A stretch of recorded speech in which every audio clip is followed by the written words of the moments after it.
Histórias de Minha Avó, Capítulo 3. A trama que não deu certo. Ao entrar em casa, certo dia, Sarah perguntou à sua mãe: "Quem é aquele homem que está conversando com o papai na sala?" "É Otis Nichols, um adventista de Dorchester, Massachusetts. Ele quer que você e Ellen passem alguns dias em sua casa."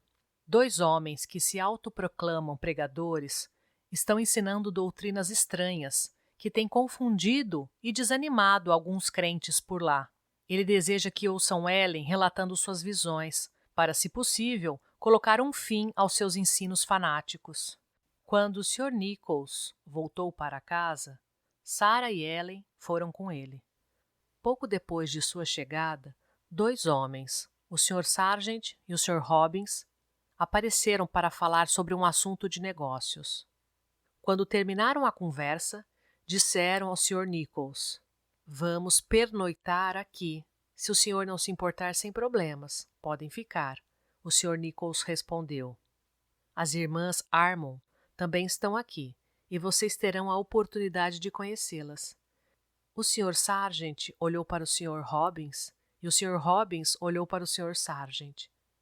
De repente, ambos concluíram que precisavam voltar correndo para Boston. O Sr. Nichols ficou desapontado.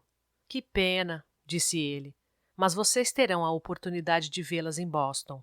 Estamos planejando levar a irmã Ellen conosco para falar ao grupo no dia do culto." Quando ele disse dia do culto, realmente queria dizer domingo, pois ainda não compreendia que o domingo não era o dia de repouso. "Está certo", os homens responderam. "Vamos espalhar a notícia de que a Sra. Harmon vai falar em Boston no domingo e encontraremos vocês por lá." Naquela noite, durante o culto familiar, numa silenciosa visão que durou apenas um momento, foi mostrado a Ellen que ela não deveria ir a Boston no domingo, mas sim a Randolph, uma cidadezinha que ficava a 16 quilômetros ao sul de Boston. Quando ela contou ao Sr. Nichols, ele protestou: "Não podemos ir a Randolph. Prometi aos homens que nos veríamos em Boston. Como posso quebrar minha palavra?" "Tudo se arranjará", Ellen respondeu. "Deus me mostrou que devemos ir a Randolph. Entenderemos tudo quando chegarmos lá." Depois de sair da casa do Sr. Nichols, os dois homens anunciaram que não haveria reunião naquela semana em Boston, que todos os crentes deveriam reunir-se em Randolph. Acharam que estavam aplicando uma peça em Ellen Harmon.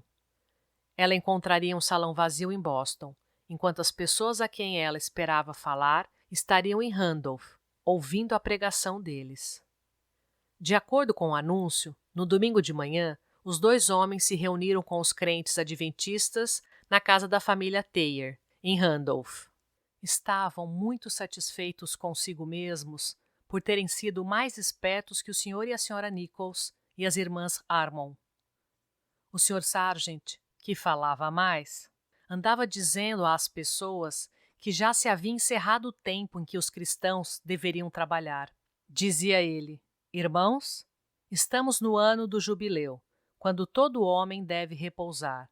Mas ele não sabia o que dizer acerca das mulheres, que precisavam cozinhar, limpar a casa e cortar lenha enquanto seus maridos descansavam. Esses homens estavam espalhando seus ensinos fanáticos por toda a parte. Pessoas de discernimento perguntavam: "Como podemos viver desse jeito? Como vamos sustentar nossas famílias?" Os dois homens respondiam: "Que os ricos vendam suas propriedades e deem os recursos aos pobres. Assim ninguém terá necessidade de trabalhar." Naquele dia, em particular, o Sr. Sargent estava pregando essa estranha doutrina. Depois começou a falar sobre as visões. "Vocês já ouviram falar das visões de Ellen Harmon?" disse ele. "Não lhes deem atenção, porque são do diabo." Ouviu-se então uma batida à porta. Entrou a família Nichols com Sarah e Ellen Harmon. Sargent parou no meio de uma frase, surpreso demais para continuar falando. Abruptamente, voltou-se para o Sr. Robbins e pediu-lhe que anunciasse o último hino. "Depois do almoço, reunimo-nos outra vez", disse ele. As pessoas almoçaram rapidamente e voltaram para o salão, curiosas para ver o que aconteceria a seguir. Durante a oração inicial, o Espírito do Senhor tomou Ellen em visão. Isso desagradou a Sargent Robbins. Era a última coisa que eles queriam que o povo presenciasse, pois sabiam que Ellen se opunha a seus estranhos ensinos. Todos os olhos se fixaram na jovem que estava tendo a visão. Ocasionalmente, ela falava palavras de conforto e esperança. Algo precisa ser feito para desviar a atenção que as pessoas estão dedicando a ela, foi o que pensou o Sr. Robbins. Ele se colocou em pé e anunciou um hino, mas poucas pessoas cantaram junto com os dois homens. O Sr. Sargent tomou sua Bíblia e começou a ler em voz alta, num esforço por abafar a voz de Ellen.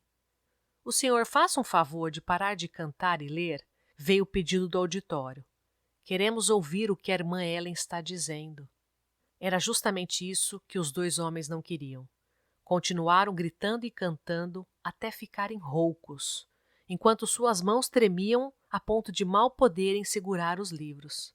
Mas a voz de Ellen, que parecia estar conversando com alguém na visão, soava de modo claro e distinto. Cada palavra podia ser ouvida. Todos, naquele salão, viam que ela se encontrava sob o controle de um poder divino. Observaram seus movimentos discretos e notavam que ela não respirava, mesmo enquanto repetia ao grupo de ouvintes as frases que lhe eram proferidas em visão. As pessoas cochichavam. A mensagem dela não pode ser do demônio, é tão cheia de alegria, do conforto e amor de Deus. Suas palavras soam como uma voz do céu. Com certeza esses homens andam contando mentiras. Essa visão nos faz recordar as visões que Deus concedeu aos seus profetas nos tempos bíblicos. O Sr. Thayer colocou-se em pé. Ouvi dizer que as visões provenientes de Satanás podem ser interrompidas se for colocada uma Bíblia aberta sobre a pessoa que está tendo a visão. Sr. Sargent, pode fazer o teste? O Sr. Sargent se recusou. Naquele momento, Ellen estava descansando, sentada numa cadeira a um canto da sala, apoiando-se contra a parede. O Sr. Thayer ergueu uma grande Bíblia da família de sobre a mesa e colocou-a sobre o peito dela.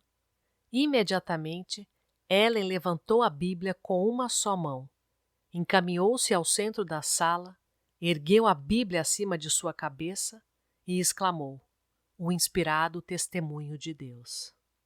Durante 1 hora, segurou aquela pesada Bíblia com uma só mão, acima da cabeça, e virava as páginas com a outra mão. Com os olhos afastados do livro, apontava com o dedo os próprios versículos que ia repetindo. "Vamos ver se ela o está citando corretamente", sugeriu alguém. Colocando uma cadeira ao lado de Ellen, o homem subiu para poder olhar o texto bíblico.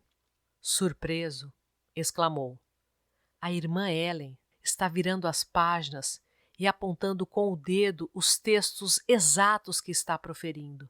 Sem olhar, ela os aponta corretamente." Outros também subiram na cadeira para poderem ver por si mesmos e diziam, espantados: "Isso é maravilhoso. Ela não está vendo as passagens com seus olhos naturais. Estão sendo mostradas para ela em visão." As palavras que ela proferiu trouxeram esperança ao povo. Todos puderam ver que Deus lhe falava por intermédio de sua débil e humilde mensageira. Após algum tempo, Ellen referiu-se a textos que descreviam o castigo dos ímpios no juízo. Diante disso, o Sr. Sargent e o Sr. Robbins se perturbaram e ficaram em silêncio. O que fariam agora? O grupo esperava, aguardava, expectante. Confessariam eles o seu pecado?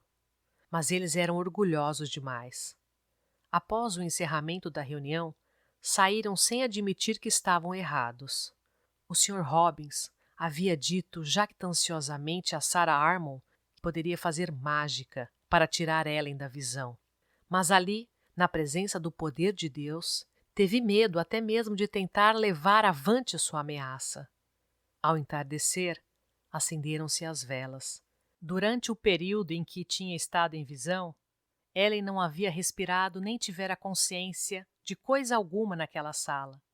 Agora, começava a respirar e a perceber as pessoas ao seu redor. Essa foi a mais longa visão de que se tem registro. Durou quase 4 horas.